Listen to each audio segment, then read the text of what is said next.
There he is. Those 3 words sealed the fate of a 15-year-old boy who had spent the entire afternoon getting ready for a school dance.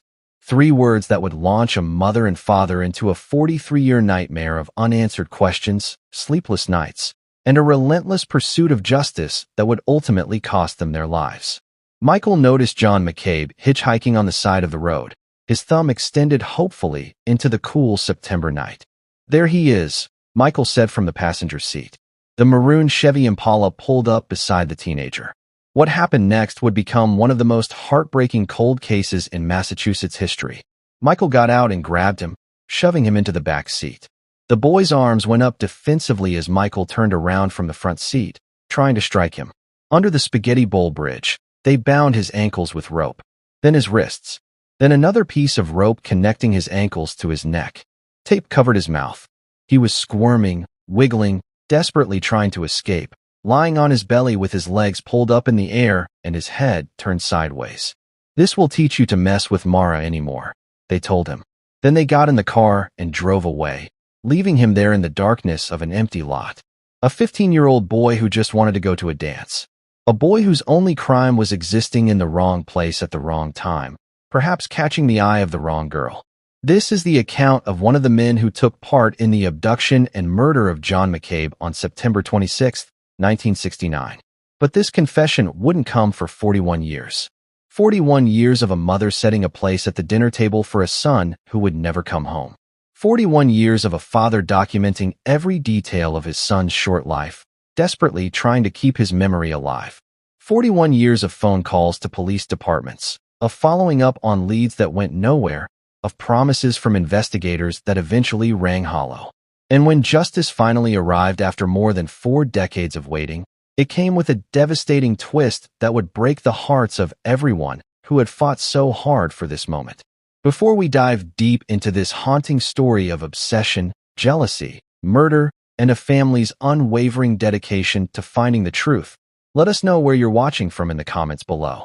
And if you love cases that are solved after decades of tireless investigation, don't forget to hit that like button, leave a comment with your thoughts, and subscribe to Buried Secret Media with notifications turned on so you never miss our latest true crime stories. Your support helps us continue bringing these important stories to light. Now, let's go back to where it all began, in a quiet Massachusetts town where everyone knew their neighbors and nobody locked their doors at night. Tewksbury, Massachusetts in the late 1960s was the kind of place that existed in the American imagination as the ideal small town. Tree-lined streets wound through neighborhoods where children played until the streetlights came on. Mothers watched from kitchen windows as their kids rode bikes in endless loops around the block. Fathers returned home from work to find their families waiting, dinner on the table, conversation flowing easily about the simple events of the day. It was a community built on trust. People often left their doors unlocked, not out of carelessness, but because there seemed to be no reason to lock them. Everyone knew everyone else. If you saw a kid getting into trouble, you didn't hesitate to intervene because you probably knew their parents. The local shops were gathering places where gossip was exchanged along with groceries.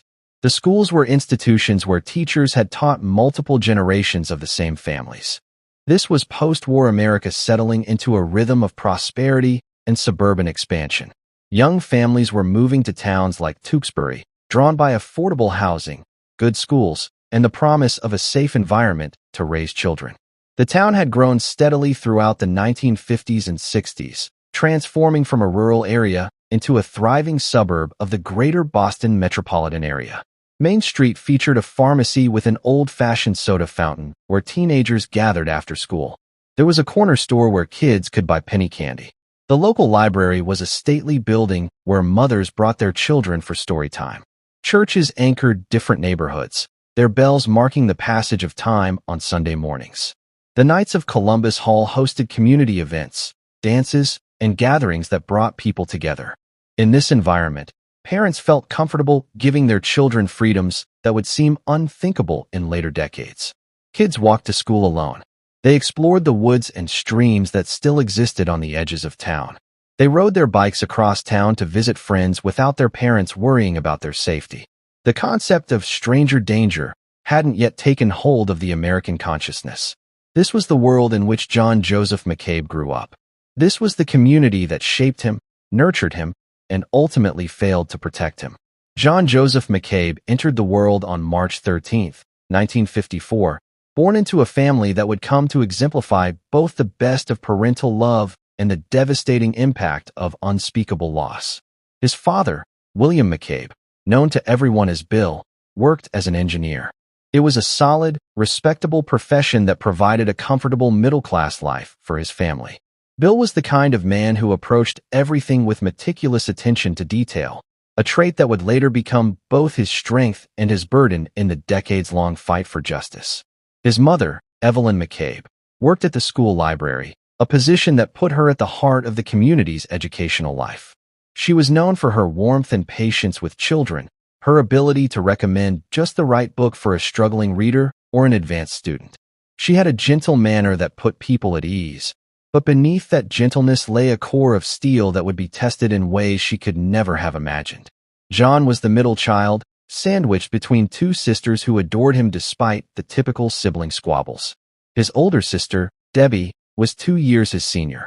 By 1969, she was 17 years old, navigating the turbulent waters of late adolescence and preparing for whatever came after high school.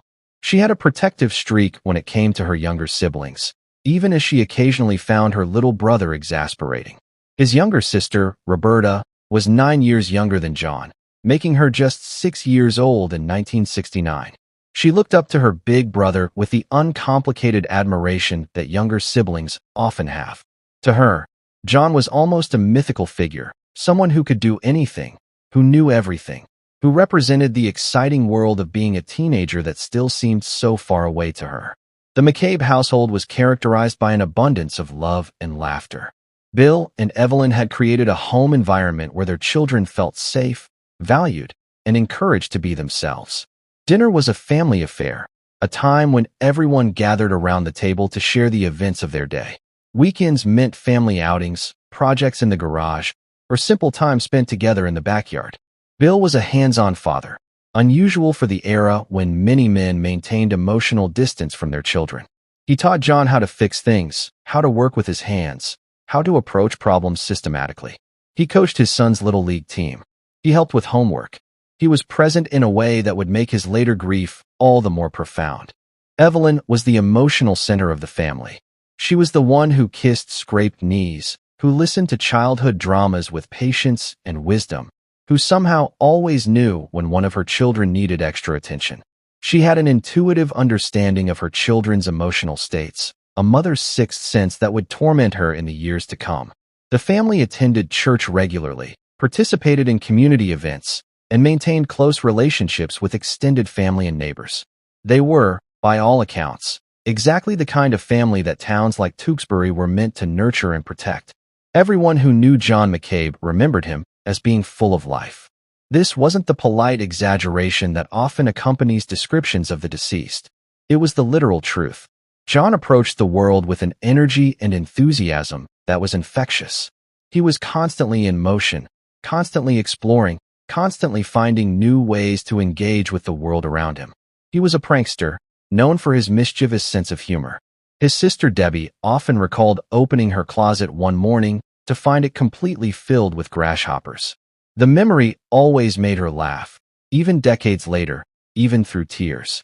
It was such a John thing to do. He must have spent hours catching those grasshoppers, carefully collecting them, planning the perfect moment to release them in her closet. The effort involved in the prank was almost more impressive than the prank itself.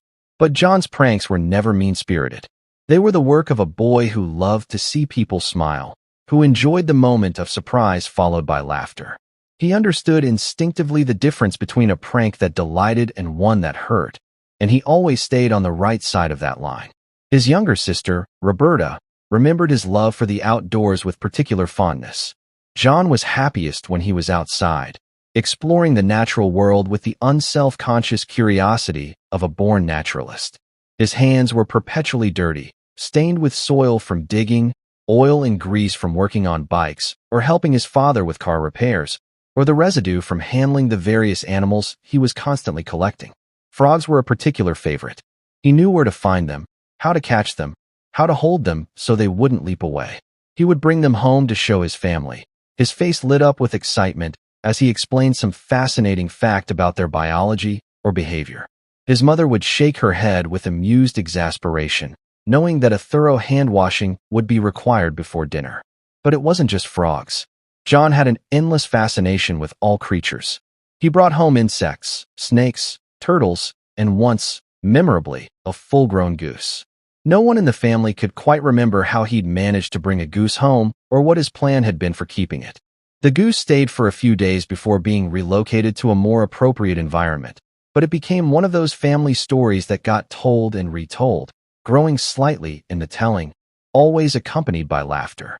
At school, John was a solid student, neither at the very top of his class nor struggling at the bottom. He was good at subjects that interested him and merely competent at those that didn't. His teachers described him as engaged and curious, someone who asked good questions and genuinely wanted to understand how things worked. He had friends, though he wasn't part of the most popular crowd. He was comfortable with himself in a way that not all teenagers managed to be. He didn't feel the need to be someone he wasn't or to conform to expectations that didn't fit him. This quiet confidence made him well-liked, even if he wasn't the center of attention. He was interested in mechanics and building things, often spending hours in the garage with his father, learning how engines worked, how to diagnose problems, how to fix things that were broken. Bill McCabe treasured these times with his son, the quiet companionship of working together on a project, the satisfaction of teaching his boy skills that would serve him throughout his life. John had recently become interested in girls, in the way that 15-year-old boys do. He was at that awkward stage where he was no longer a child, but not yet comfortable in his emerging identity as a young man. He spent more time on his appearance than he used to. He noticed when girls looked at him. He felt the first stirrings of attraction and didn't quite know what to do with those feelings. His father's aftershave had recently become a point of fascination. Bill had noticed that the level in the bottle was going down faster than it should, given that he only used it occasionally.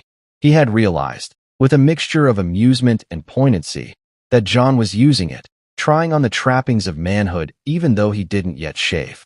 By September of 1969, John was 15 years old, standing on the threshold between childhood and whatever came next. His whole life stretched out before him, full of possibility and promise. His father imagined him becoming an engineer, following in his footsteps. His mother imagined him finding a nice girl, settling down, giving her grandchildren. His sisters imagined him always being there, a constant in their lives, the brother they would grow old alongside. None of them could have imagined that his life would end before his 16th birthday, cut short by a senseless act of violence that would haunt them for the rest of their days. September 26, 1969, started as an ordinary Friday. John attended his classes at the local high school, probably finding some subjects engaging and others boring, probably talking with friends between classes, probably thinking ahead to the evening's dance with a mixture of excitement and nervousness. The school dance was being held at the Knights of Columbus Hall, a familiar venue for community events. For teenagers in Tewksbury, these dances were important social occasions. They were chances to see friends outside of school, to test out social skills in a slightly more adult environment, to maybe dance with someone you had a crush on if you could work up the courage to ask.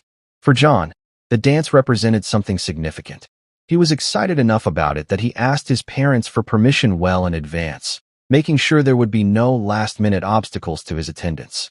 When Bill and Evelyn agreed, seeing his enthusiasm and seeing no reason to deny him this normal teenage experience, John began preparing with an intensity that was almost comical. The afternoon of the 26th, John spent hours getting ready. In an era when many teenage boys barely ran a comb through their hair before heading out, John treated the preparations with the gravity of a major event. He showered, taking far longer than his usual quick rinse. He carefully styled his hair, using more time in front of the mirror than he typically did in a week. He selected his clothes with care, wanting to look good without appearing to have tried too hard. And then came the aftershave. Even though his face was still smooth, even though he had never shaved a day in his life, John applied his father's aftershave. It was a gesture toward manhood, an attempt to present himself as older, more sophisticated than his 15 years. It was touching in its innocence, this boy trying so hard to seem grown up, having no idea how young he still was, how much life he still had ahead of him, or should have had. Evelyn watched her son prepare with a mother's mixture of amusement and tenderness. Her baby was growing up, becoming interested in dances and girls and how he looked. It was bittersweet, as all markers of children growing up tend to be for parents, but it was also natural and right. This was what was supposed to happen. When John finally emerged, ready to leave for the dance, he looked pleased with himself. His parents told him to have a good time. They established the ground rules. The dance ended at 11 o'clock, and he was to be home no later than midnight. 1 hour to get home from the Knights of Columbus Hall was more than generous. John agreed readily, probably barely listening to the curfew, his mind already at the dance. The dance was scheduled to run from 7 in the evening until 11 o'clock.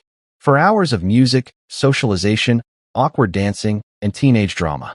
For hours that should have been fun and memorable for all the right reasons. John left the house that evening full of anticipation. His parents watched him go, never imagining that it would be the last time they would see their son alive. At 11 o'clock that night, Evelyn McCabe began her vigil. The dance was ending, which meant John would be heading home. She positioned herself where she could watch out the window, looking for his familiar figure walking up the street. This wasn't unusual behavior for Evelyn. Like many mothers of teenagers, she had trouble fully relaxing until all her children were safely home. Even though Tewksbury was safe, even though nothing bad ever happened there, even though she had no logical reason to worry, she always felt better once everyone was accounted for. 11:15 passed. Then 11:30. Evelyn told herself there was no reason to worry. Maybe the dance had run a few minutes late. Maybe John had stopped to talk with friends. Maybe he'd decided to walk home with a group and they were taking their time. 11:45 came and went. Midnight arrived. The curfew had been clear, home by midnight. John had never deliberately violated curfew before. He was a good kid who respected his parents' rules. If he was going to be late, he would have found a way to call, to let them know. By 12:15, Evelyn's concern had transformed into genuine worry. Something was wrong. She felt it in her bones, that maternal instinct that transcends logic and reason. Something had happened to her son. She couldn't sit still any longer. She grabbed her car keys and headed out into the night, driving the familiar route to the Knights of Columbus Hall. Maybe she would find John walking home. Maybe he had lost track of time. Maybe there was a simple, innocent explanation for his lateness. The parking lot at the Knights of Columbus Hall was empty. The dance had clearly ended, the building dark and locked. Evelyn drove slowly around the area, calling John's name out the car window, feeling slightly foolish but unable to stop herself. John, John, are you there? Her voice echoed in the empty streets. No answer came. She expanded her search, driving through the surrounding streets, still calling his name. She checked places where kids sometimes gathered. She looked for any sign of her son. But Tewksbury at midnight was quiet and empty, offering no clues about where John might be. The worry that had been building in Evelyn's chest was now bordering on panic. Every instinct she had was screaming that something terrible had happened. This wasn't like John. This wasn't a teenage rebellion or a lost track of time. This was something else, something worse. She drove to the nearest police station, her hands gripping the steering wheel so tightly her knuckles were white. She walked into the station and reported her son missing. The officers on duty that night took down the information. 15-year-old John Joseph McCabe, last seen heading to a dance at the Knights of Columbus Hall, expected home by midnight, now several hours overdue. They noted the details, but their response was measured, not urgent. This was 1969. The protocols for missing teenagers were different than they would become in later decades.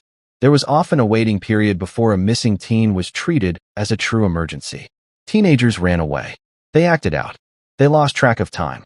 They stayed out past curfew to assert their independence. Most of them came home on their own within 24 hours, sheepish and sorry, ready to accept whatever punishment their worried parents meted out. The officers tried to reassure Evelyn. They told her that her son would probably turn up soon. They said they would keep an eye out for him.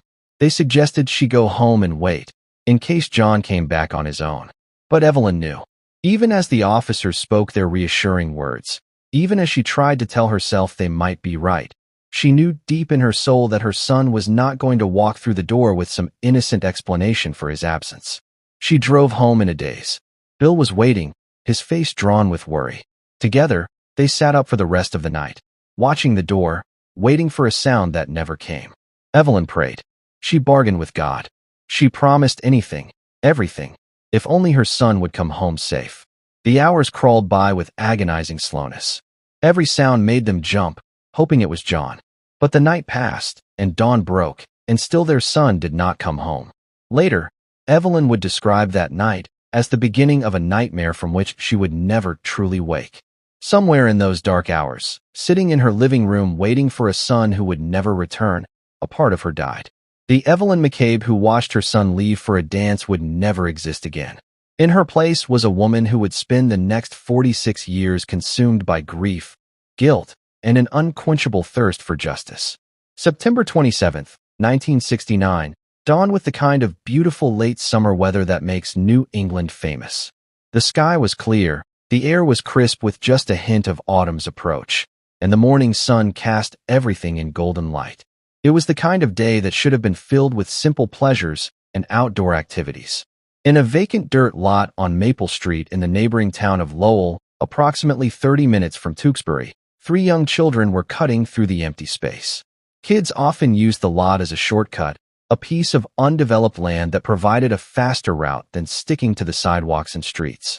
The children were probably talking and laughing, enjoying the weekend freedom from school, thinking about nothing more serious than what they would do with the rest of their Saturday. And then they saw something that would haunt them for the rest of their lives. In the middle of the lot lay the body of a teenage boy. Even from a distance, even at first glance, it was clear that something terrible had happened. The boy was bound and gagged, his body positioned in a way that no sleeping or resting person would naturally assume. The children, confronted with something their young minds couldn't fully process, did what children do when faced with horror. They ran. They found the nearest adult and breathlessly tried to explain what they had seen. The adult, probably hoping the children had misunderstood what they'd seen, went to look for themselves. One glance confirmed the children's story was horrifically accurate. Police were called immediately. Officers from the Lowell Police Department arrived within minutes, securing the scene and beginning their preliminary investigation. What they found was a crime scene that suggested something far more sinister than a simple assault or robbery gone wrong. The victim was a teenage boy, appearing to be somewhere between 15 and 17 years old. Duct tape covered his mouth and eyes, a cruel silencing of whatever pleas or cries he might have made. His ankles were bound together with rope, tight enough that the marks were visible on his skin. His wrists had been tied separately, also with rope, rendering him helpless. But the most disturbing detail was the rope that connected his bound ankles to his neck. This was not a restraint meant to immobilize. This was a restraint designed to kill. Any struggle, any attempt to straighten his legs or move in certain ways would have tightened the rope around his neck. It was a horrific method of murder, one that guaranteed the victim's final moments would be filled with terror and suffering as he slowly realized what was happening to him. The investigators stood looking at the scene, hardened professionals who had seen their share of violence, and even they were shaken. This was a child, barely more than a child, who had been tortured and killed. The cruelty of it was staggering. Detective work in 1969 relied heavily on witness statements, physical evidence that could be processed with the limited technology of the time, and shoe leather investigation. DNA evidence was still years away from being a practical tool for criminal investigation. Fingerprinting was useful but required having a suspect's prints on file for comparison. Blood typing could narrow suspects but couldn't definitively identify them. The investigators immediately began checking recent missing persons reports from surrounding towns. A teenage boy hadn't gone missing without someone noticing and reporting it. Somewhere, parents were waiting for a child to come home, not yet knowing that their worst fears had been realized. It didn't take long for the connection to be made. A woman named Evelyn McCabe had reported her 15-year-old son missing the previous night after he failed to return from a school dance in Tewksbury. Her description of her son matched the victim in the lot on Maple Street. The officers who had taken Evelyn's report the night before, the ones who had reassured her that her son would probably turn up soon, now had the grim task of informing her that her son had been found, but not alive, not safe, found murdered in a vacant lot, having suffered unimaginably in his final moments. Delivering a death notification is one of the hardest tasks that falls to law enforcement. No amount of training or experience makes it easier to look a parent in the eye and tell them their child is dead. It's even harder when the death was violent, when you know the parent is about to learn details that will haunt them for the rest of their life. The officers assigned to notify the McCabe family knew they were about to destroy whatever remained of this family's world. They drove to the McCabe home with heavy hearts, preparing themselves for what was to come. When they arrived, they made a decision about how to deliver the news. Given the graphic nature of John's death, they chose not to tell Evelyn directly about the details. Instead, they asked to speak with Bill McCabe privately in the basement of the family home.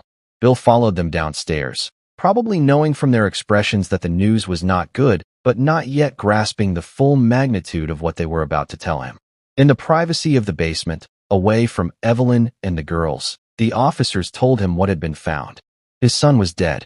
Not just dead, but murdered, bound, gagged, and strangled, left in a vacant lot like discarded trash. The officers tried to be clinical in their description, tried to spare Bill the most graphic details, but there was no way to soften the essential horror of what had happened to John. Bill McCabe, the engineer who approached everything with logic and systematic thinking, found himself in a situation where logic and systematic thinking offered no help whatsoever. His 15-year-old son, the boy who had spent the afternoon getting ready for a dance, who had used aftershave even though he didn't shave, who collected frogs and pranked his sisters and had his whole life ahead of him, was gone. The officers needed Bill to come to the morgue to formally identify the body. It was a necessary step in the investigation, a formality that the law required, but it was also an act of cruelty that the situation demanded. Bill would have to look at his dead son, would have to confirm that yes, that was John, that was his boy. Upstairs, Evelyn McCabe knew something was wrong the moment the police entered her house. She had spent the entire night praying, hoping, clinging to the possibility that there was an innocent explanation for John's absence. But the presence of police officers asking to speak privately with her husband could only mean one thing. There was a vent in the bathroom that connected to the basement. Evelyn, driven by a desperate need to know, lay on the bathroom floor with her ear pressed to the vent. Through the small opening, she heard every word the officers said to her husband. She heard them describe finding a teenage boy. She heard them describe the tape and rope. She heard them say the words that no parent should ever have to hear. Your son is dead. She lay on that bathroom floor and sobbed uncontrollably, her worst fears confirmed, her prayers unanswered. Every worst-case scenario she had imagined during the long night of waiting paled in comparison to the reality she now faced. When Bill came back upstairs, Evelyn was waiting. She had pulled herself together enough to stand, to look at her husband's face, searching for any sign that what she had heard was somehow a mistake. But Bill's expression told her everything she needed to know before he said a word. Her legs gave out beneath her. Bill caught her as she collapsed, and together they sank to the floor, clinging to each other as their world shattered around them. In the hours and days that followed, Evelyn would be consumed by guilt. She would replay the moment John asked to go to the dance over and over in her mind, thinking, I should have said no. I should have kept him home. I should have protected him. It didn't matter that there was no rational reason. She could have known what would happen. It didn't matter that preventing a 15-year-old from attending a school dance would have been unreasonable under normal circumstances. Evelyn McCabe would spend the rest of her life believing that she had failed in her most fundamental duty as a mother, to keep her child safe. Bill McCabe faced his own private hell. As the man of the house, as the father, he felt he should have been able to prevent this somehow. He should have driven John to the dance and picked him up afterward. He should have been more protective. He should have done something, anything, differently. The identification of the body was an ordeal that Bill would never be able to fully describe to anyone else.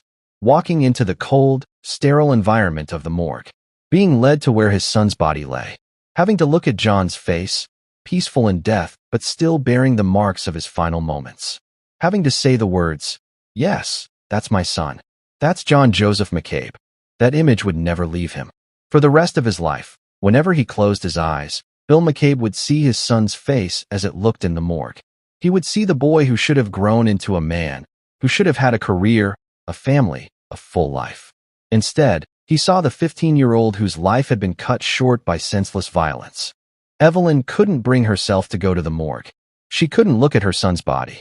She wanted to remember John as he had been that afternoon, excited and full of life, carefully applying aftershave and checking his appearance in the mirror. She didn't want that final image of him dead and cold. Bill understood and didn't pressure her. He would carry that burden alone. The murder of John McCabe shocked the community of Tewksbury and the surrounding towns. This kind of violence didn't happen here. Not to children. Not to good kids from good families who were just trying to have a normal teenage experience. The investigation was immediately treated as a high priority. The Tewksbury Police Department, the Lowell Police Department, and the Massachusetts State Police all became involved, pooling resources and expertise to solve this horrific crime. The vacant lot where John's body was found became the center of intensive investigation. Crime scene technicians meticulously combed every inch of the area, looking for any clue that might lead them to the killer. They collected the rope that had been used to bind John. They collected the duct tape that had covered his mouth and eyes. They bagged his clothing and shoes. They took samples of soil and looked for tire tracks. One piece of evidence that seemed promising was a fingerprint found at the scene. In an era before DNA evidence, fingerprints were one of the most reliable ways to identify suspects. However, fingerprints were only useful if you had a suspect's prints on file to compare them against. A fingerprint from an unknown person, with no suspect identified, was just data waiting for context. The medical examiner determined that John had died of strangulation. The rope connecting his ankles to his neck had done its deadly work. As John struggled or simply tried to move, the rope would have tightened around his throat, cutting off his air supply. It would have been a terrifying, painful way to die, and it would not have been quick. John would have known what was happening to him. He would have felt himself suffocating. He would have been unable to call for help because of the tape over his mouth. It was a death that spoke to cruelty on the part of whoever had done this to him. Investigators began interviewing everyone who had been at the dance that night. They compiled a list of attendees and methodically worked through it, talking to teenagers who might have seen John, who might have noticed something unusual, who might have overheard something relevant. Most of the students had nothing useful to offer. They had seen John at the dance, or they hadn't. They had talked to him briefly, or they hadn't. The dance had been crowded and loud, and most people had been focused on their own social dramas, not paying attention to who was leaving or with whom. But a few witnesses came forward with information that would become crucial to the investigation. One witness reported seeing a maroon 1965 Chevrolet Impala near the vacant lot on Maple Street on the night of the murder. It was a specific enough description to be useful, particularly the year and color of the vehicle. Another witness provided even more specific information. They had seen John McCabe hitchhiking on the night of the dance. Hitchhiking was common in 1969, not seen as particularly dangerous. Teenagers regularly hitchhiked to get around, and it was not unusual for people to pick up hitchhikers they knew or even strangers. This witness had seen John get picked up by two teenagers who attended the same high school, a 16-year-old named Michael Ferreira and his female friend, Nancy Williams. Michael Ferreira and Nancy Williams were brought in for questioning immediately. Both were students at the same school John attended, though they ran in different social circles. Michael was a year older than John. Nancy was the same age as Michael. When questioned, both Michael and Nancy readily admitted to picking up John while he was hitchhiking. They confirmed that they had given him a ride to the Knights of Columbus Hall where the dance was being held. They said they had dropped him off at the dance and then gone their separate ways.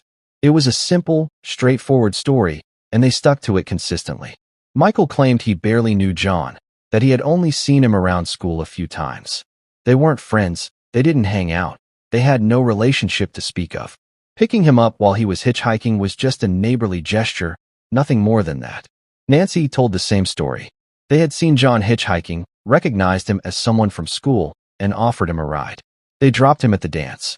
That was the extent of their interaction with him that night. After dropping John off, Michael said he had met up with another friend, 17-year-old Walter Shelley. The two of them had driven to Lowell in Walter's car to buy beer and drive around, typical teenage behavior for a Friday night in 1969. When investigators learned that Walter Shelley drove a 1965 maroon Chevrolet Impala, exactly matching the description given by the witness who had seen a similar car near the murder scene, alarm bells went off. This was too much of a coincidence to ignore. Walter Shelley was brought in for questioning. He confirmed Michael's story about them meeting up after Michael dropped Nancy off. He admitted they had driven to Lowell to buy beer. He acknowledged that they had been driving around in his maroon '65 Impala that night, but he vehemently denied any involvement in John McCabe's death. Investigators searched Walter's car thoroughly. They were looking for any trace evidence that John had been in the vehicle. Blood, hair, fibers from his clothing, anything that would definitively place the victim in the car. They checked for ropes that might match the ones used to bind John. They looked for duct tape. They examined every inch of that Impala. They found nothing. The car was clean. There was no physical evidence linking it to the crime. Despite the lack of physical evidence, investigators remained convinced that Walter Shelley and Michael Ferreira knew more than they were saying. The circumstances were too suspicious. The matching car, the fact that they had picked John up, their presence in the area that night. Walter Shelley was asked to take a polygraph test. He agreed, perhaps believing that passing the test would clear him of suspicion, or perhaps he was confident that he could beat the test. He took not one but 5 polygraph tests over the course of the investigation, and he failed all of them. The polygraph examiner concluded that Walter was lying when he denied involvement in John McCabe's death. He was lying when he said he didn't know what had happened to John. He was lying about the critical questions related to the murder. But here's the problem with polygraph tests in 1969, a problem that persists to this day. They are not admissible as evidence in court. They are considered too unreliable, too easy to manipulate, too subject to interpretation. A skilled liar can sometimes pass a polygraph. An honest person who is nervous can fail one. So while the investigators knew that Walter had failed 5 polygraph tests, that information was essentially useless to them from a prosecution standpoint. They couldn't arrest him based solely on failed polygraphs. They needed physical evidence or witness testimony or some other concrete proof of his involvement. They had none of those things. The investigation had hit a wall. In 1970, just months after John's murder, both Michael Ferreira and Walter Shelley joined the armed forces. Some speculated this was a way to escape the scrutiny they were under in Tewksbury. Others thought it was just a coincidence. 2 young men making the choices that many young men were making in that era. Their departure didn't end the investigation, but it complicated it. Military service took them away from the area, made them harder to question, put them into a different sphere of authority. Meanwhile, investigators continued to pursue other leads. They looked at known sex offenders in the area. They investigated local individuals with histories of violence. They talked to other teenagers from John's school, looking for enemies or conflicts that might have motivated murder. One person who drew their attention was Robert Malloy, a 25-year-old man who was known to have some mental health issues and who was acquainted with both Michael Ferreira and Walter Shelley. For a time, Malloy was considered a strong suspect, but the investigation into Malloy went nowhere. There was no evidence connecting him to the crime. When the leads on Michael and Walter dried up, the interest in Malloy dried up too. He remained a name in the file, but nothing more. In 1974, 5 years after John's murder, a new suspect emerged. Richard Santos was arrested for a crime that bore a striking resemblance to what had happened to John McCabe. Santos had abducted a young girl on Route 38. He had bound her feet with rope. He had tied her hands behind her back. He had used duct tape to cover both her mouth and her eyes. The similarities were impossible to ignore. The method of binding was nearly identical. The use of duct tape in the same way. The abduction of a young person. Investigators poured resources into looking at Santos as a potential suspect in John's murder. They interviewed him extensively. They looked for any connection between Santos and John McCabe. They tried to place him in the area on the night of September 26, 1969. But despite the similarities in his crime to John's murder, they couldn't find any direct link. Santos hadn't known John. There was no evidence he had been in Lowell that night. There was no physical evidence connecting him to the crime scene. Eventually, this lead too fizzled out. Santos went to prison for the crime he had committed, but he was never charged in connection with John McCabe's death. By the mid-1970s, the investigation into John's murder had essentially gone cold. There were no active leads being pursued. The case file remained open, technically, but no one was actively working on it. It joined the ranks of unsolved murders that haunt police departments, a reminder of justice not served, of a family still waiting for answers. For 26 years, from 1974 to 2000, The McCabe family lived in a state of suspended animation. Life went on around them. Days became weeks, weeks became months, months became years. But for Bill and Evelyn McCabe, time had essentially stopped on September 26, 1969.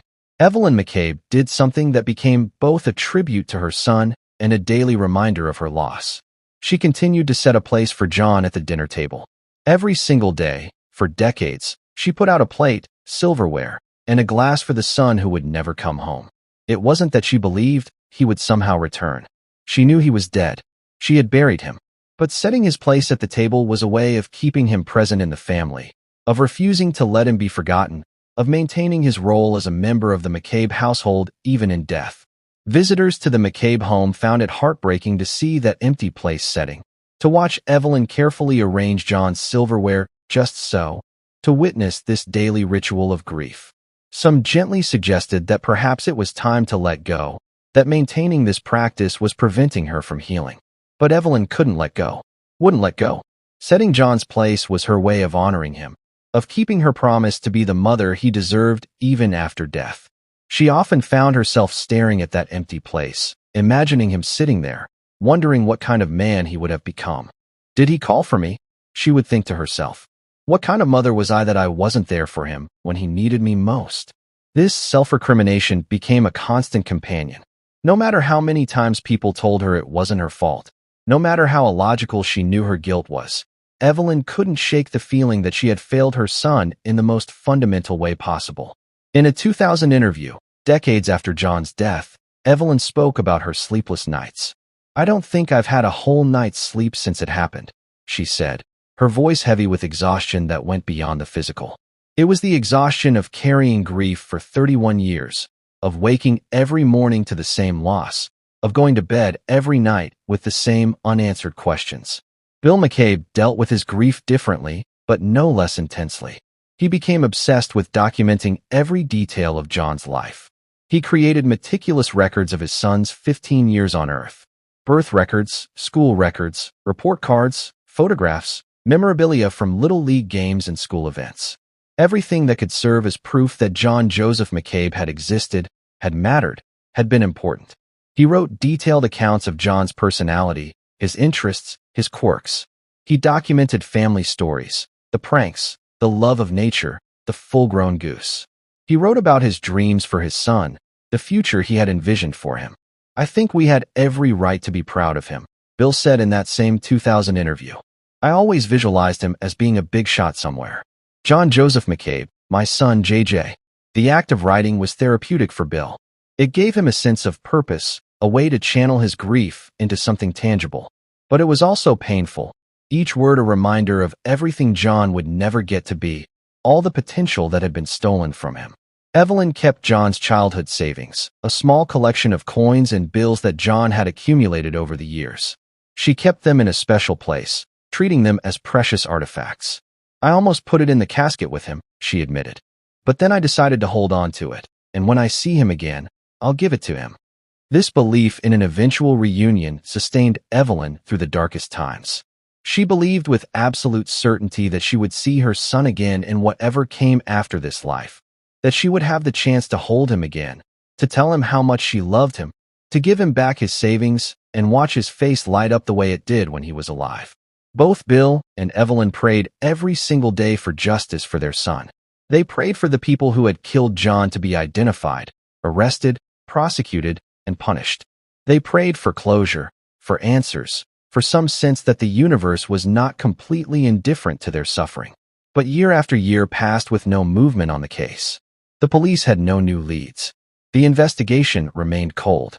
The killers, whoever they were, remained free. Bill McCabe refused to let the case be forgotten. He became relentless in his efforts to keep John's murder in the minds of law enforcement. He called the police department regularly, not to harass them, but to remind them that John McCabe's murder remained unsolved, that his family was still waiting for justice, that they could not and would not give up. These calls could have been annoying to the police. Some departments might have viewed them as pressure from a grieving father who couldn't accept that some cases simply don't get solved. But the Tewksbury Police Department, to their credit, never dismissed Bill McCabe's calls. They understood that he was a father who had lost his child to violence, a father who needed to do something, anything, to honor his son's memory. One officer later remarked, "Mr. McCabe held our feet to the fire. He never let us forget John McCabe's murder." Bill's persistence served a crucial purpose. In the normal course of events, cold cases get buried under newer cases. Active investigations take priority over decades-old murders. Files get moved to storage. Detectives who worked the original case retire or move on. Institutional memory fades. But Bill McCabe wouldn't let that happen to John's case. His regular calls, his meticulous documentation, his refusal to let the police forget meant that John's case stayed alive in a way that many cold cases don't. There was always someone who remembered, always someone asking questions, always someone keeping the pressure on. The toll this took on Bill and Evelyn's health was significant. The stress of carrying this grief, of living with unanswered questions, of waking up every day to the same loss, manifested in physical ways. They aged faster than they should have. Their health declined. The trauma of losing John and the ongoing trauma of seeing his killers escape justice was literally killing them slowly. Their daughters, Debbie and Roberta, watched their parents suffer and felt helpless to ease their pain. Nothing they did could fill the John-shaped hole in their family. They grieved their brother, but they also grieved what the loss of their brother had done to their parents, how it had fundamentally changed who they were. The McCabe family existed in a state of perpetual waiting. Waiting for news. Waiting for a break in the case. Waiting for justice. Waiting for some sense of resolution that would allow them to finally, truly begin to heal. But the years passed, and still, they waited. In November of 2000, 31 years after John McCabe's murder, something remarkable happened at what seemed like an ordinary social gathering. Jack Ward had been one of John's childhood friends. He had known the McCabe family for years and had watched Bill and Evelyn's suffering with deep sympathy. At some point years earlier, Jack had made a promise to Bill. If he ever heard anything at all, about what had happened to John, he would immediately report it. Jack had taken this promise seriously. He made a point of staying connected to people who had known John, who had been at the school at the time of the murder, who might potentially hear something useful. He kept his ears open, always listening for any whisper that might provide the McCabes with the answers they desperately needed. In November 2000, Jack attended a casual cookout. It was the kind of informal gathering that happens all the time, people from the old neighborhood getting together to eat and catch up. Among those present were several people who had gone to school with John McCabe. Also present was Michael Ferreira, the now adult man who had been questioned as a teenager about giving John a ride on the night of his death. The cookout proceeded normally at first. People ate, drank beer, talked about their lives, their jobs, their families. Conversation flowed easily, lubricated by alcohol and nostalgia. And then, suddenly, Michael Ferreira said something that made Jack's blood run cold. "I know who killed John McCabe." The statement hung in the air. Conversation around them stuttered to a halt. Jack stared at Michael, trying to process what he had just heard. "Hold on a minute," Jack said, his voice sharp with sudden intensity. "You can't just say that and not say who. Who is it?" Michael didn't hesitate. "Walter Shelley," he said. "Shelley killed him." Jack pressed for more information. "Why? Why would Walter Shelley have killed a 15-year-old kid?" Michael explained, or at least offered an explanation. "It was about a girl," he said. "A 13-year-old girl named Mara. She had been Walter's girlfriend back in 1969. Walter was insanely jealous, always had been. And apparently, Mara had a crush on John McCabe. Walter, according to Michael, couldn't stand the idea of his girlfriend being interested in another boy. His jealousy had driven him to violence. He had killed John to send a message, to eliminate what he perceived as competition, to punish John for the crime of being attractive to a girl Walter considered his property. It was a chilling motivation, the idea that a 15-year-old boy had been murdered because of teenage romantic jealousy. But as Jack listened, he realized it also made a certain horrible sense. Teenagers could be irrational, impulsive, driven by emotions they didn't know how to control. Mix in jealousy, possessiveness, and a violent temperament, and murder became possible. Jack left that cookout with his head spinning. He had promised Bill McCabe that he would report any information he heard, and this certainly qualified. But he also knew he had to be careful. This was third-hand information, filtered through Michael's interpretation and influenced by who knows how many beers. Still, a promise was a promise. Jack went to Bill McCabe and told him everything Michael had said. Bill, ever the meticulous documenter, wrote down every detail. The names, Walter Shelley Mara. The motive, jealousy. The source, Michael Ferreira. Then Bill did what he had been doing for 31 years. He called the police. Bill McCabe's phone call to the police about Michael Ferreira's statement at the cookout should have triggered immediate action. After all, this was potentially the first real break in a 31-year-old murder case. Someone who had been present on the night of the murder, who had been a person of interest from the very beginning, had apparently confessed to knowing who the killer was. But the police didn't immediately act on this information. In fact, it would take 3 more years of persistent calls from Bill before investigators finally took the lead seriously enough to follow up on it. Why the delay? There are several possible explanations, none of them particularly satisfying to a family that had been waiting for justice for over 3 decades. Cold cases are challenging for police departments. They require dedicating resources to investigations that may not yield results, pulling detectives away from active cases that might be more solvable. There's always pressure to focus on current crimes, current victims, current threats to public safety. Additionally, the information from Jack Ward was problematic as evidence. It was hearsay, filtered through multiple people. Jack had heard Michael say something at a party where alcohol was involved. Even if Michael had said exactly what Jack reported, that didn't necessarily mean it was true. People say a lot of things at parties that they don't mean or that they exaggerate. And there was the matter of Michael Ferreira himself.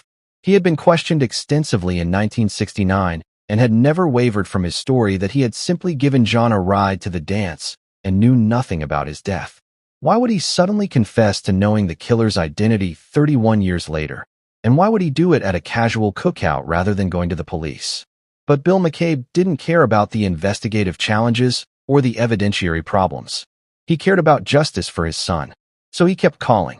Week after week, month after month, year after year. He called the Tewksbury Police Department. He called the Massachusetts State Police. He called the District Attorney's Office. He called anyone who would listen. He was unfailingly polite in these calls. He wasn't angry or accusatory. He simply kept the case in front of investigators, kept reminding them that John McCabe's murder remained unsolved, kept presenting them with the information Jack Ward had provided. Finally, in 2003, 3 years after Michael's statement at the cookout, investigators decided to follow up. They drove to Salem, New Hampshire, about 16 miles from Tewksbury, where Michael Ferreira now lived. Michael had built a life in the years since John's death. He was working as a forklift operator, a solid blue-collar job. He was married to Nancy Williams, the same girl who had been with him the night they picked up John McCabe. They had been together for over 3 decades, their relationship apparently surviving the suspicion and questioning that had followed John's murder. When investigators arrived at Michael's door, he agreed to talk to them. But the story he told was very different from what Jack Ward had reported. According to Michael, Jack had been drunk at that cookout. Very drunk. And Jack had been going around saying, "Shelley did it. Shelley did it." Apparently convinced that Walter Shelley was responsible for John's murder. Michael claimed he had simply agreed with Jack to make him stop talking about it. "Yeah, he did." Or, "Yeah, he probably did." Just words meant to placate a drunk friend who was fixated on a 30-year-old murder. He insisted he had never said anything about Mara. He had never provided a motive. He had never claimed to know for certain that Walter had killed John. All of that, he said, was Jack's own theory, his own interpretation, his own drunken rambling. The investigators were left with a classic he said situation. Jack Ward said Michael had confessed to knowing Walter was the killer. Michael Ferreira said Jack had been drunk and Michael had only agreed with him to shut him up. There was no recording of the conversation at the cookout. There were no other witnesses who could definitively say what Michael had or hadn't said.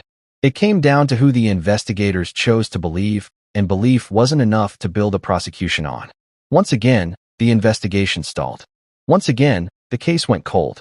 And once again, the McCabe family was left with hope raised and then dashed, another disappointment in a long series of disappointments. But in Michael's 2003 interview with investigators, he had said something new, something that hadn't appeared in any previous statement. It was a detail that seemed minor at the time, but would eventually prove crucial. When describing the night of John's murder, Michael had mentioned not just Walter Shelley, but another person. He said there had been 3 of them that night: himself, Walter, and a guy named Edward Allen Brown. This was the first time Edward Brown's name had appeared in connection with the case. In all the interviews conducted in 1969 and the years following, Michael had never mentioned being with anyone other than Walter Shelley. Now, 34 years later, he was suddenly claiming there had been a third person present. Investigators made note of the name, but didn't immediately follow up on it. They were still focused on Michael and Walter, the 2 people who had been persons of interest from the beginning. But that name, Edward Allen Brown, was now in the official record, and it would become important. In 2007, 38 years after John McCabe's murder, a new district attorney for Middlesex County was sworn into office. His name was Jerry Leone, and he came to the position with a reputation for being thorough, detail-oriented, and committed to justice even in difficult cases. One of the first things Leone did upon taking office was to review cold cases in his jurisdiction. He wanted to know what unsolved murders were out there, what cases might benefit from fresh eyes and renewed attention, what families were still waiting for answers decades after losing loved ones. The Lowell Police Department approached him specifically about the John McCabe case. They urged him to take a serious look at it. The case had haunted their department for nearly 4 decades. The McCabes had never stopped fighting for justice. And there were suspects, people who had been connected to the case from the beginning but had never been charged. Leone agreed to review the case file. As he went through the decades of investigation, the witness statements, the physical evidence, the multiple dead ends, he noticed something interesting. In Michael Ferreira's 2003 interview, a new name had appeared for the first time: Edward Allen Brown. This struck Leone as significant. Why would Michael suddenly mention a third person after 34 years of never mentioning anyone except Walter? People don't typically add people to their stories 3 decades later unless there's a reason. Leone ordered investigators to focus on Edward Brown. Michael Ferreira and Walter Shelley had been questioned extensively over the years and had never provided anything useful.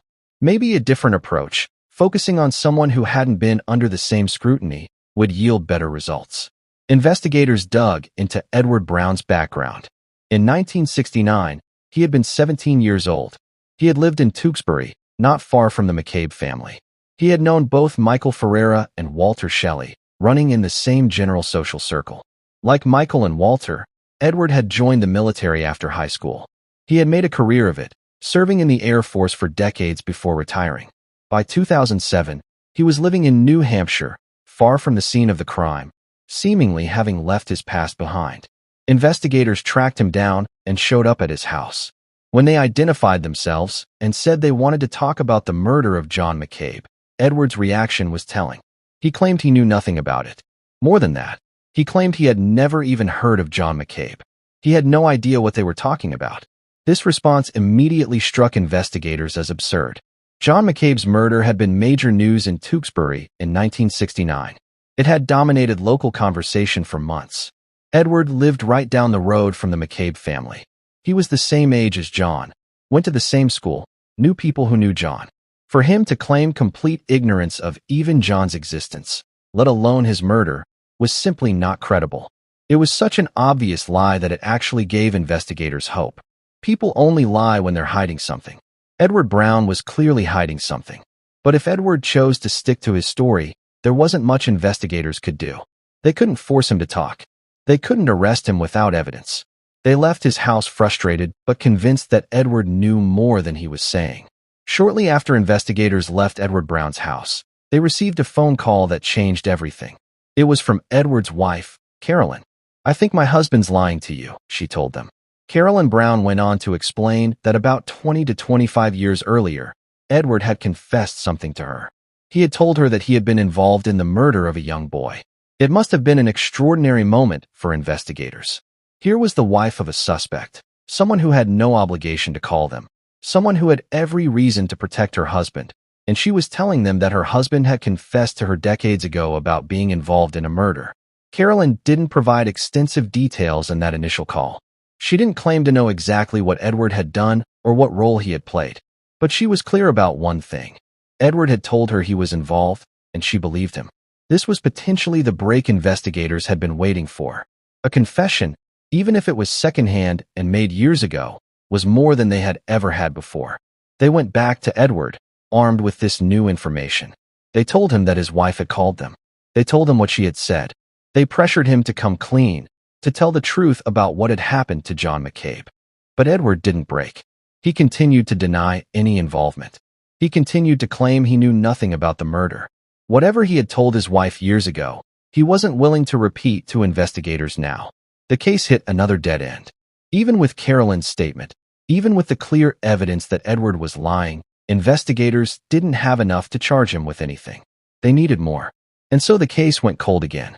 Another year passed. Then another. The McCabe family, now waiting for over 38 years, must have felt the familiar pattern repeating itself. Hope sparked by a new development, followed by disappointment when that development failed to lead to justice. Bill and Evelyn McCabe were aging. Bill was in his 80s by this point. Evelyn wasn't far behind. The toll of decades of grief and stress was written in every line on their faces. They had spent their entire adult lives fighting for justice for their son, and they were running out of time. But they didn't give up. They couldn't give up.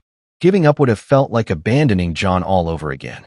In 2011, 42 years after John McCabe's murder, a new detective was assigned to the case. Her name was Linda Coughlin, and she brought a fresh perspective and unwavering determination to an investigation that had frustrated generations of investigators before her. Detective Coughlin understood the significance of the case. She knew about Bill and Evelyn McCabe's 4-decade fight for justice. She knew about the near misses, the promising leads that went nowhere, the years of disappointment. And she was determined to be the investigator who finally brought this case to resolution.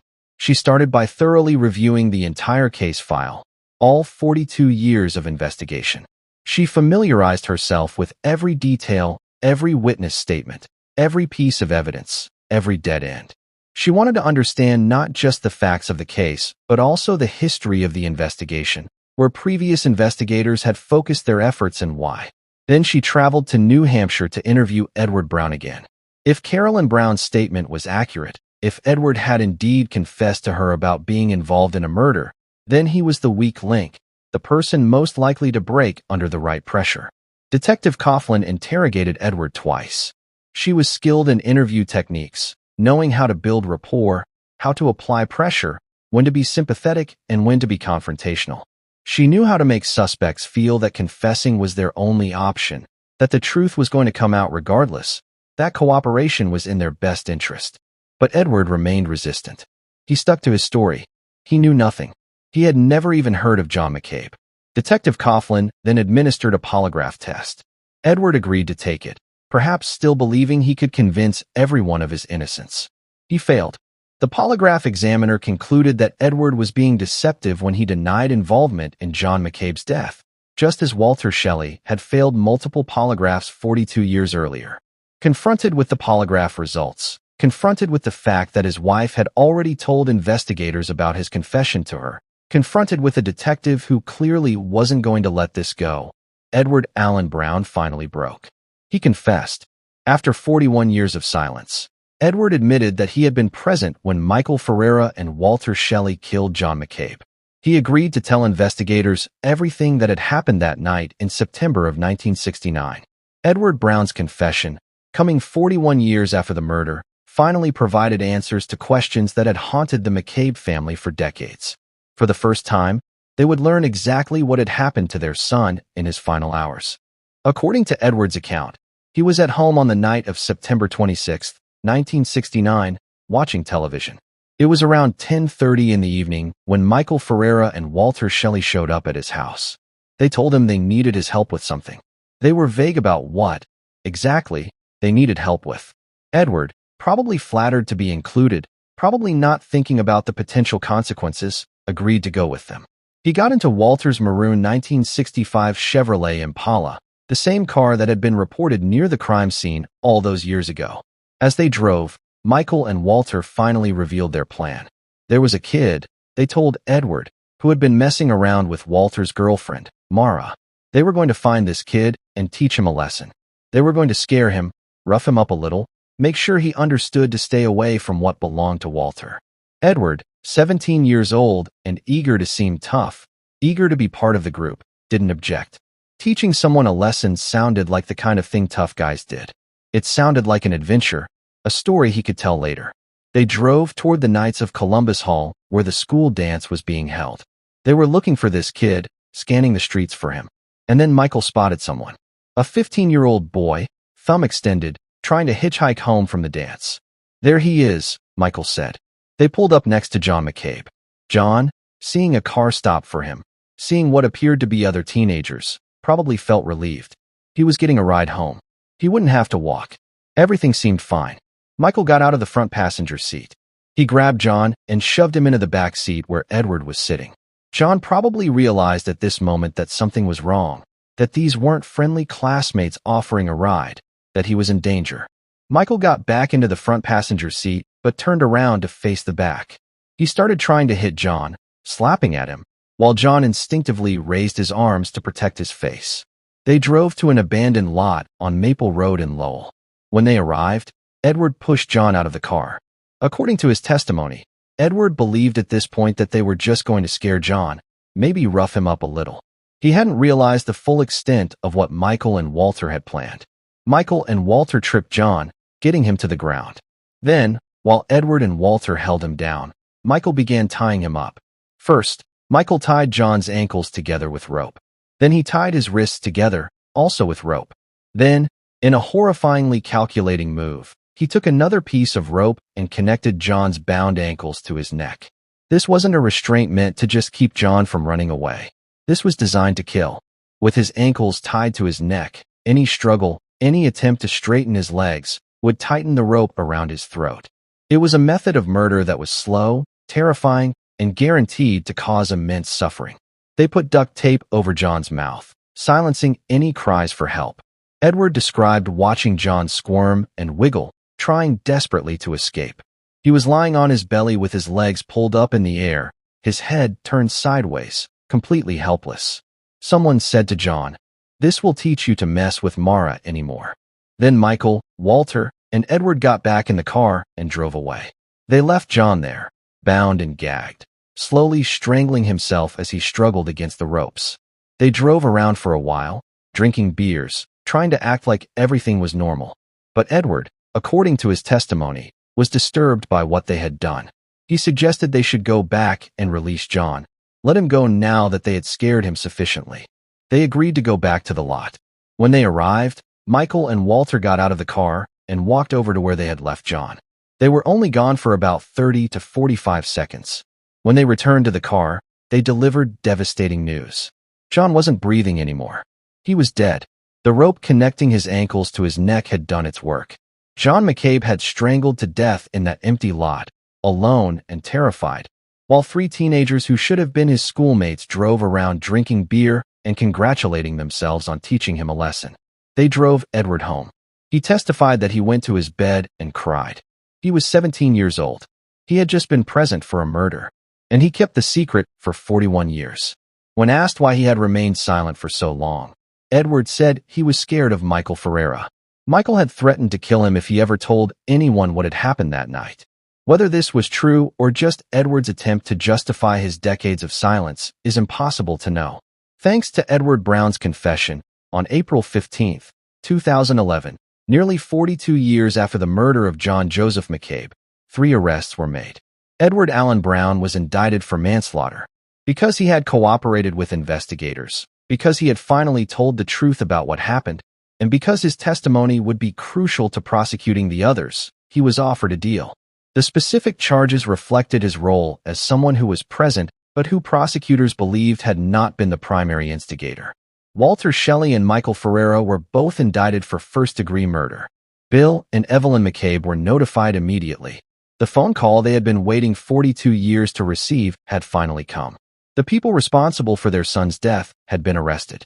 Bill McCabe, now 85 years old, crumpled over the table when he heard the news.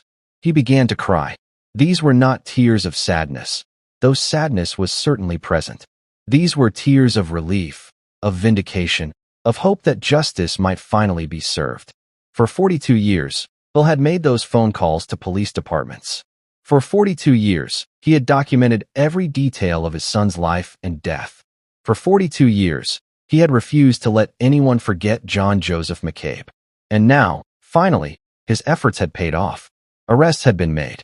One officer later paid tribute to Bill's persistence. Mr. McCabe held our feet to the fire. He never let us forget John McCabe's murder. Without Bill's relentless advocacy, the case might have been forgotten. Files get lost. Institutional memory fades. Newer cases take priority. But Bill had never allowed John's case to be forgotten, and that persistence had kept the investigation alive long enough for Detective Coughlin to finally break Edward Brown. As the details of the arrests became public, one particularly disturbing fact emerged. Both Michael Ferreira and Walter Shelley had attended John's wake and funeral in 1969. Their names appeared in the Book of Mourners, the record of people who had come to pay their respects. They had looked John's parents in the eye. They had offered condolences. They had stood in the same room as John's body, knowing they were responsible for putting him in that casket. The calculated cruelty of that act was staggering. It would take another 2 years for the trials to begin. In the American criminal justice system, particularly for serious felony charges, the time between arrest and trial can stretch on for years. There are pretrial motions, discovery disputes, jury selection issues, scheduling conflicts. For defendants, this delay might be strategic, hoping witnesses' memories will fade or that public attention will wane. For victims' families, it's another exercise in patience, another period of waiting. Michael Ferreira and Walter Shelley would be tried separately. This is common in cases with multiple defendants, as each defendant's constitutional right to a fair trial can sometimes conflict with the others. Separate trials allow each defendant's attorney to mount the strongest possible defense without interference from co-defendants. Edward Brown would not go to trial at all. He had accepted a deal with prosecutors. No jail time in exchange for his testimony against Michael and Walter. This deal was controversial, particularly among people who believed Edward deserved to be punished for his role in John's death. He had been present. He had helped hold John down while Michael tied him up. He had participated in the crime, even if he hadn't been the primary instigator. But from the prosecution's perspective, the deal was necessary. Without Edward's testimony, they had almost no case against Michael and Walter. There was no physical evidence connecting them to the crime after 42 years. The witness who had seen them pick John up was decades removed from the event.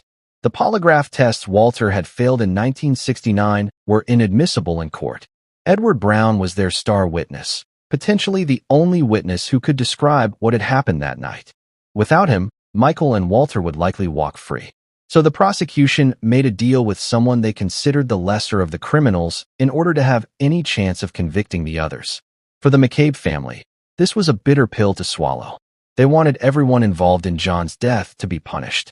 But they also wanted Michael and Walter convicted more than anything else in the world. If giving Edward Brown immunity was the price of that conviction, they were willing to pay it. Michael Ferreira's trial began in January of 2013, 43 years and 4 months after John McCabe's murder. The prosecution team consisted of experienced attorneys Tom O'Reilly, Alicia Willis, and James Kerr. They knew this would be a challenging case to prove beyond a reasonable doubt given the passage of time and the limited physical evidence. Tom O'Reilly, the lead prosecutor, was an older man, a seasoned attorney who had tried hundreds of cases. He felt the immense weight of this particular trial. He had heard the stories about Bill McCabe's 4-decade crusade for justice. He understood that this trial represented the culmination of a family's lifetime of fighting, hoping, and suffering. The courtroom was packed for the trial. Members of the McCabe family attended every day. Media representatives filled the press section. Members of the public who had followed the case for decades came to watch justice finally being served, or at least attempted. Edward Brown took the stand on January 18, 2013.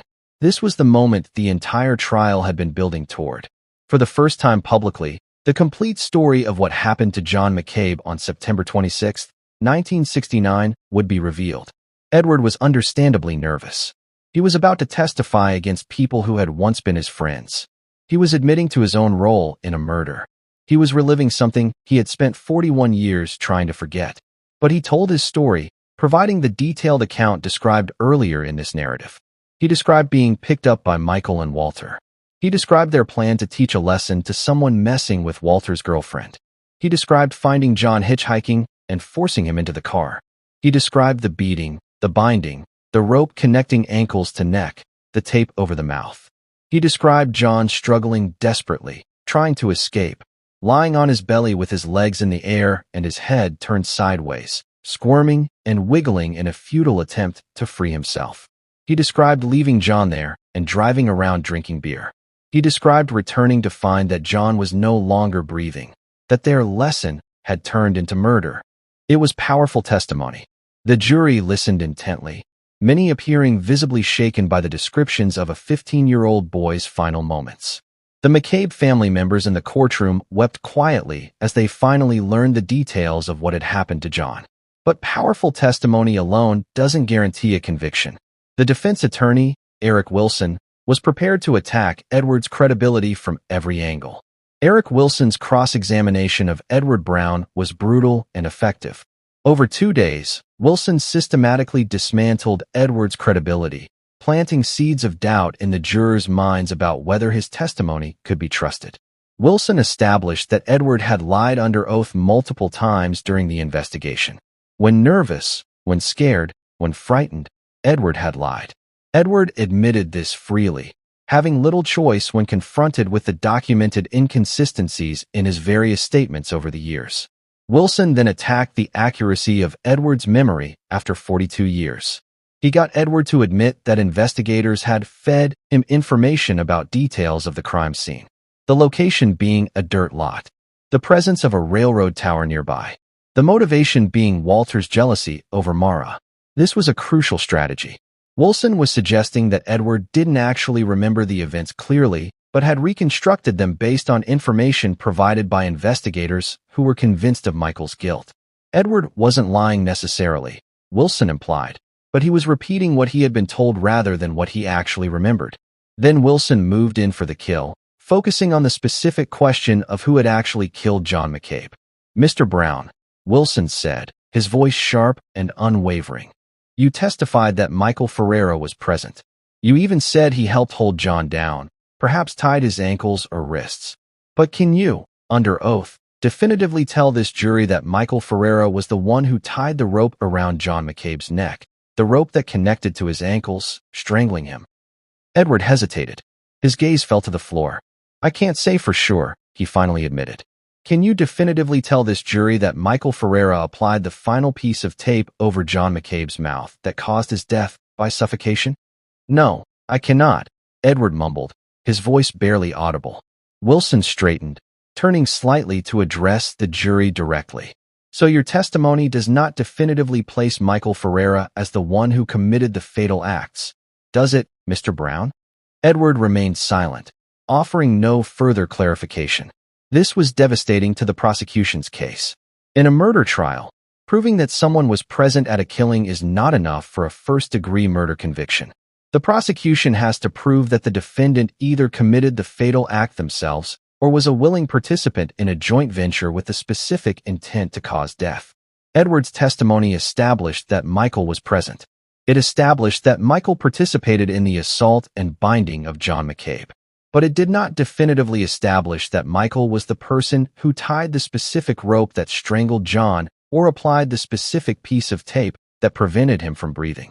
Prosecutor Tom O'Reilly tried to repair the damage on redirect examination, but there was only so much he could do. Edward couldn't say what he couldn't say.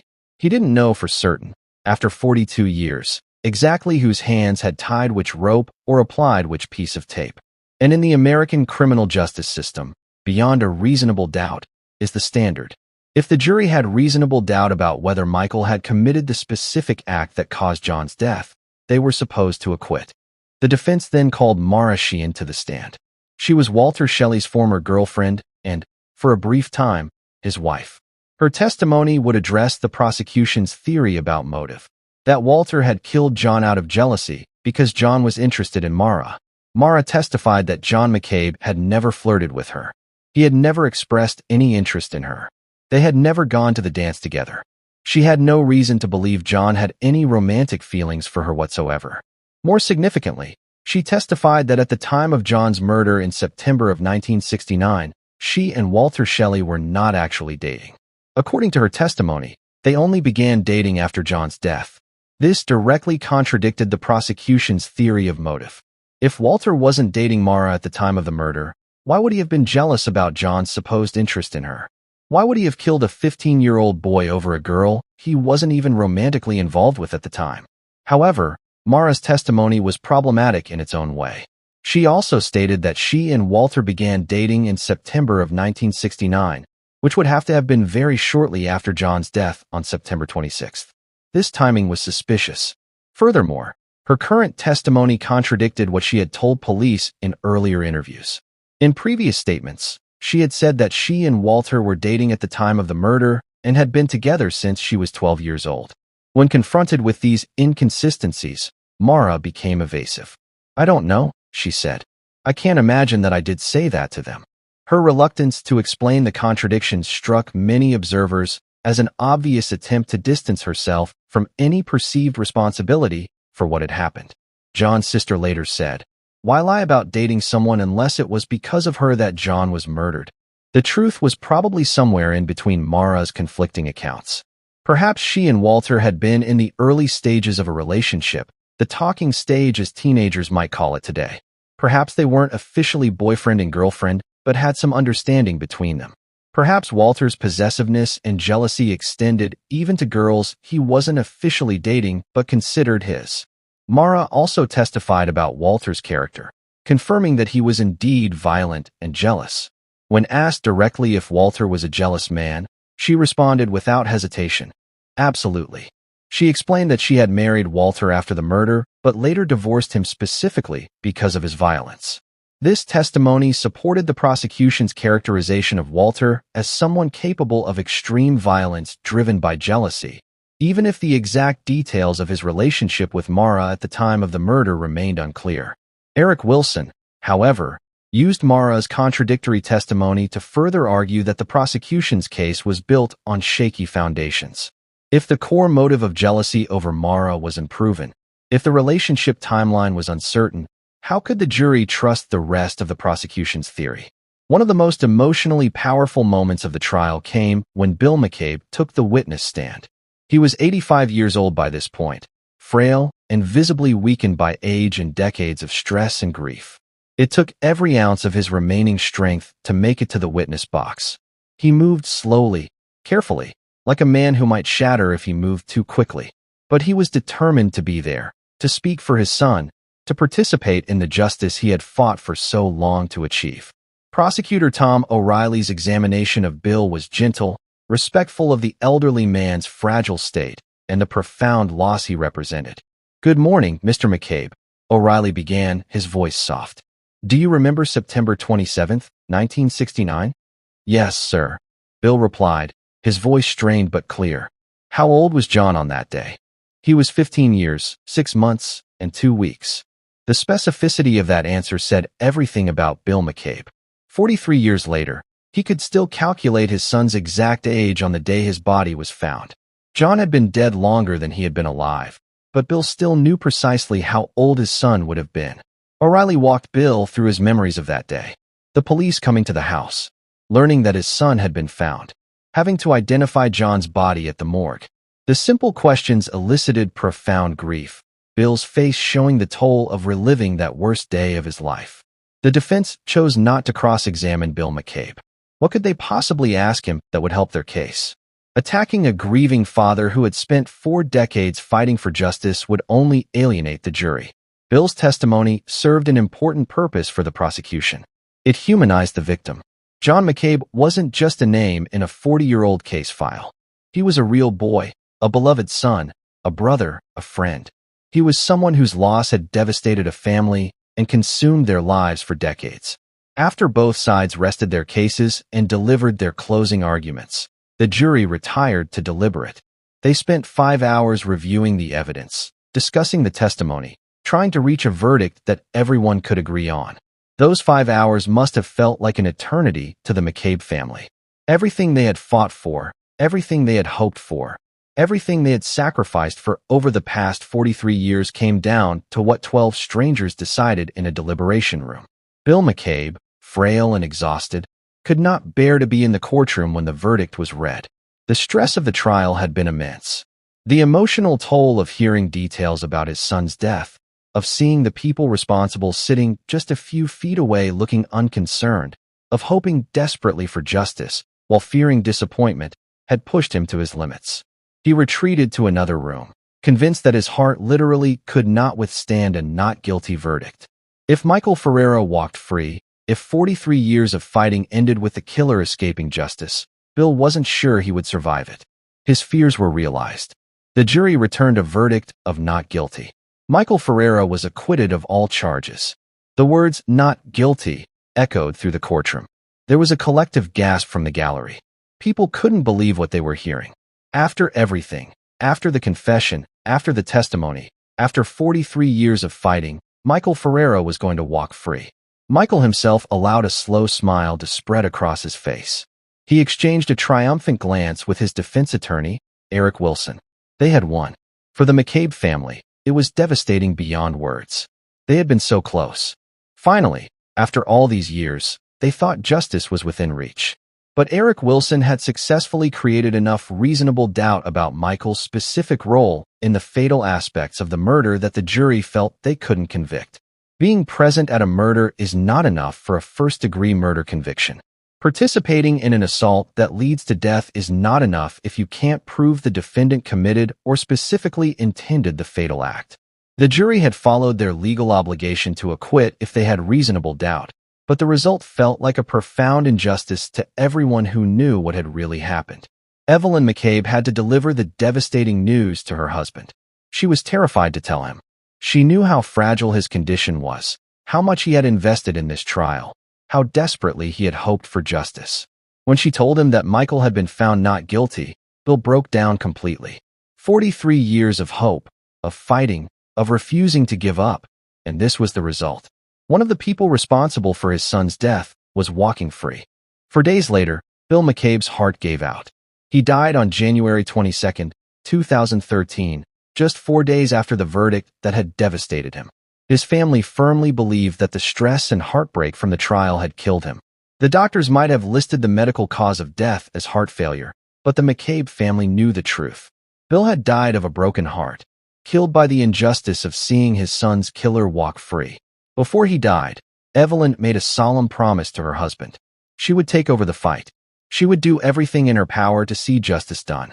Walter Shelley's trial was still to come, and she would be there for every moment of it. "I still don't believe Bill is gone," Evelyn said in an interview shortly after his death, her voice heavy with grief. "I can still hear him in the night, and then I feel the bed and he's not there." Bill McCabe was laid to rest beside his son John. Father and son, reunited in death, both victims in different ways of the same crime. Walter Shelley's trial began 7 months later, on September 3, 2013. Walter was 61 years old by this time. He had remarried and had been living just a few miles from where the McCabes had lived, going about his life while they suffered, apparently unbothered by what he had done. His defense attorney was Stephen Naiman. The prosecution team remained the same: Tom O'Reilly, Alicia Willis, and James Kerr. They had learned hard lessons from Michael's trial and were determined not to make the same mistakes. Much of the evidence presented was the same as in Michael's trial. Edward Brown testified again, providing the same account of what had happened that night. Mara Sheehan testified again, offering the same contradictory statements about her relationship with Walter. But the prosecution's strategy was different this time. They had learned from Michael's acquittal that proving someone was the person who physically committed the final fatal act was extremely difficult after 43 years. Memories fade. Details become unclear. Reasonable doubt creeps in. So instead of trying to prove that Walter had personally tied the specific rope that strangled John or applied the specific tape that suffocated him, they focused on a different legal theory: joint venture. Under Massachusetts law, a person can be found guilty of murder even if they didn't personally commit the fatal act, if they knowingly participated in the crime with others and shared the intent to cause serious harm or death. The prosecution didn't need to prove Walter tied every rope or applied every piece of tape. They needed to prove he was an active, willing participant who shared the intent to harm or kill John McCabe. And in Walter's case, they had something they hadn't had with Michael: a clear motive. Prosecutor Tom O'Reilly focused heavily on Walter's extreme jealousy, as described by multiple witnesses, including his ex-wife Mara. He established Walter's history of violence. He painted a picture of a young man so consumed by possessiveness and jealousy that he was capable of murdering a 15-year-old boy over the perceived threat to his romantic relationship. During Edward Brown's testimony in Walter's trial, O'Reilly pressed him about who had instigated the entire event. "Mr. Brown," O'Reilly said, his voice ringing with conviction, "you've stated that Michael tied John's wrists and ankles, but tell the jury who was the one who ordered John to be tied. Who was the one driving this lesson?" Edward looked directly at Walter Shelley, who sat stony-faced at the defense table. "Walter," Edward said. "It was Walter's idea to teach him a lesson." O'Reilly pressed on, pacing before the jury. "And when the rope was used to connect John's ankles to his neck and the tape applied to his mouth, even if you cannot say whose hands performed the final twist or press, who was the instigator? Who was the one whose jealousy drove this entire horrific event?" "Walter," Brown affirmed, his voice clear and certain. This was the key difference from Michael's trial. While they couldn't definitively say whose hands had tied which rope, they could establish that Walter had instigated the entire event. It was his jealousy. It was his plan. It was his idea to teach a lesson. Michael and Edward had been participants, willing participants certainly, but Walter had been the architect. Tom O'Reilly argued forcefully in his closing argument that even if Walter hadn't personally tied every knot or applied every piece of tape, his clear motive and his role as the instigator made him directly responsible for John's death under the principles of joint venture. The jury deliberated for 2 days, longer than in Michael's trial. When they returned, the courtroom held its breath. Guilty. Walter Shelley was found guilty of first-degree murder. Evelyn McCabe was not in the courtroom when the verdict was read. After watching Bill's heart break over Michael's acquittal, after seeing how that disappointment had literally killed him, she couldn't bear to be present for another verdict that might go the wrong way. But this time, the news was different. This time, justice had been served, at least partially. Walter Shelley was sentenced to life in prison without the possibility of parole, the mandatory sentence for first-degree murder in Massachusetts. For the McCabe family, it was a bittersweet victory. They were grateful that at least one of the people responsible for John's death would be punished. But they also knew that Michael Ferreira had walked free, that Edward Brown had received immunity, that the justice they had fought for was incomplete.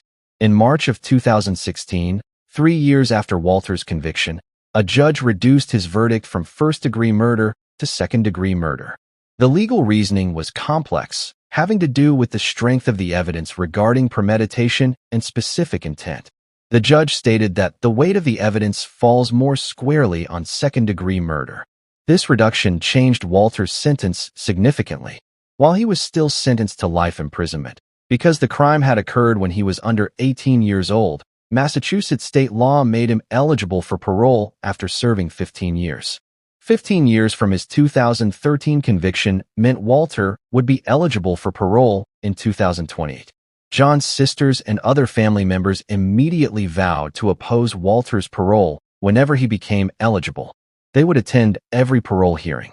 They would make sure the parole board understood what Walter had done, the pain he had caused, the life he had taken. They would fight to keep him in prison just as their parents had fought to get him there. On August 12, 2016, Evelyn McCabe passed away. She was 86 years old. She had spent 46 years, more than half her life, fighting for justice for her son. The McCabe family hoped that Evelyn and Bill were finally at peace with John. After decades of setting a place at the table for her dead son, after decades of sleepless nights and unanswered prayers, Evelyn could finally rest. She had kept her promise to Bill. She had continued the fight after his death. She had lived to see at least one of John's killers convicted and sent to prison. It wasn't complete justice, but it was something. The three of them, Bill, Evelyn, and John, were now together again. The family that had been torn apart by violence on September 26, 1969, was reunited in death. The outcome of the trials left many questions and frustrations unresolved. Michael Ferreira, despite being implicated by Edward Brown's testimony and his undeniable presence at the murder, walked free because his defense attorney successfully created reasonable doubt about his specific role in the fatal acts. Those who witnessed Michael in interviews after his acquittal found his attitude dismissive and even cocky. He seemed to take satisfaction in having beaten the charges, showing no remorse, no acknowledgement of the pain the McCabe family had endured, no recognition that a 15-year-old boy had died. This attitude deeply angered many people who had followed the case. Whether Michael was legally guilty or not, he had been present when John McCabe was murdered. At minimum, he had participated in kidnapping and assaulting a 15-year-old boy. At worst, he had been an active participant in murder. Yet he showed no conscience about any of it. Walter Shelley's conviction brought some measure of justice, but the reduction of his sentence meant he could potentially be released after serving only 15 years, far less than the life sentence many felt he deserved for taking a child's life. And Edward Brown served no time at all. He had been present. He had participated.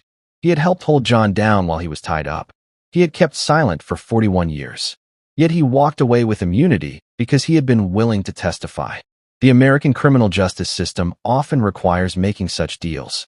Prosecutors need witnesses to make cases, especially in old cases where physical evidence is limited. Giving immunity to a lesser participant to convict the primary perpetrators is a common and often necessary strategy. But understanding the legal logic doesn't make it feel any less unjust to a family that lost a child. Perhaps the most tragic aspect of John McCabe's murder was its complete senselessness.